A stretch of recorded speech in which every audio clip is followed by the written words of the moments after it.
आपण पुन्हा एकदा मुंबईतल्या बातमीकडे वळतोय। बघा, हिंदुत्ववादी संघटना आक्रमक झालेल्या आहेत। सीएसएमटी स्थानकाबाहेरची आपण ही दृश्य बघतोय। अगदी यामध्ये तरुणाई देखील आक्रमक झाल्याचं पाहायला मिळते। अगदी हजारोंच्या संख्येनं विविध हिंदुवादी संघटना या ठिकाणी एकत्र जमलेल्या आहेत आणि बांगलादेशमधील घटनेचा निषेध करतात। बांगलादेशमध्ये हिंदूंवर अत्याचार होत आहेत, हल्ले होत आहेत, त्या घटनेचा निषेध करण्यासाठी हिंदू संघटना एकत्र आल्यात आणि आपण बघतोय मुंबईत त्यांनी आंदोलन केलेलं आहे। बांगलादेशमध्ये काही दिवसांपूर्वीच अगदी तरुण मुलांवर, भारतीय तरुण मुलांवर आणि हिंदू मुलांवर क्रूरपणे त्यांची हत्या करण्यात आलेली होती। त्याचाच निषेध करण्यासाठी आता सीएसएमटी रेल्वे स्थानकाच्या बाहेर अनेक नहीं तो जिस दिन कटोगे उस दिन कोई नहीं कलाल नहीं आएगा। नहीं आने वाले। कश्मीर की हिंदू टीचर को गिरजा टिकू यूट्यूब पे डालना, गिरजा टिकू उसको उसके छात्र ने बीच से छीन दिया।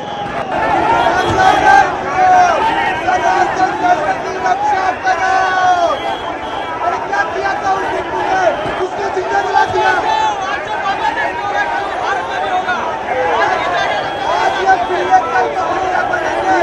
हमारा देश सुरक्षित नहीं है। उदार दलित का हिंदू के साथ गोली मारो सालों को, देश के गद्दारों को गोली मारो सालों को।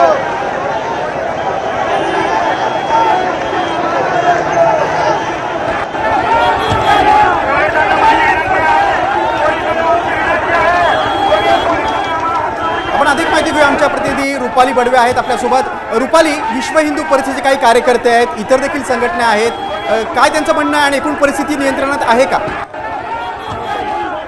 हिंदू परिषदेचे सगळे कार्यकर्ते सध्या रस्त्यावरती उतरल्याचं पाहायला मिळते। काही वेळापूर्वी सुद्धा हे सगळे कार्यकर्ते रस्त्यावरती उतरलेले होते आणि एकूण आपण रस्ता अडवण्याचं काम करतो या कार्यकर्त्यांनी केलेलं होतं। बांगलादेशमध्ये जशा पद्धतीने हिंदूंवरती अत्याचार केले जात आहे त्याच्या निषेधार्थ आम्हाला एम्बेसीला भेट देऊन त्यांना निवेदन द्यायचं आहे, सोबतच पोलीस कमिशनरला भेटायचं आहे, त्यांना निवेदन द्यायचं आहे।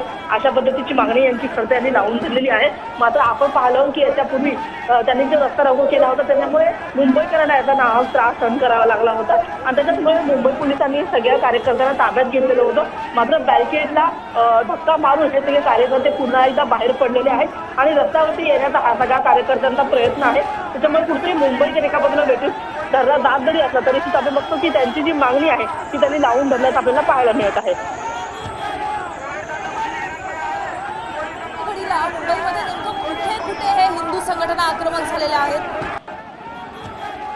आपण सध्या पाहिलं तर मुंबई छत्रपती शिवाजी महाराज टर्मिनसच्या परिसरामध्ये हे सगळे कार्यकर्ते जमलेले आहेत। जवळपास 70 ते 80 हे सगळे कार्यकर्ते आहेत आणि आपण पाहतो की रस्त्यावरती झोपून रस्ता रोको करून खरं तर आंदोलन केलं जात आहे सरकारपर्यंत आणि एकूणच इंटरनॅशनल लेवलचा हा विषय आहे। त्याच्यामुळे सरकारने याची दखल घेतली पाहिजे आणि वर्ल्डच्या पातळीवरती याची चर्चा केली पाहिजे।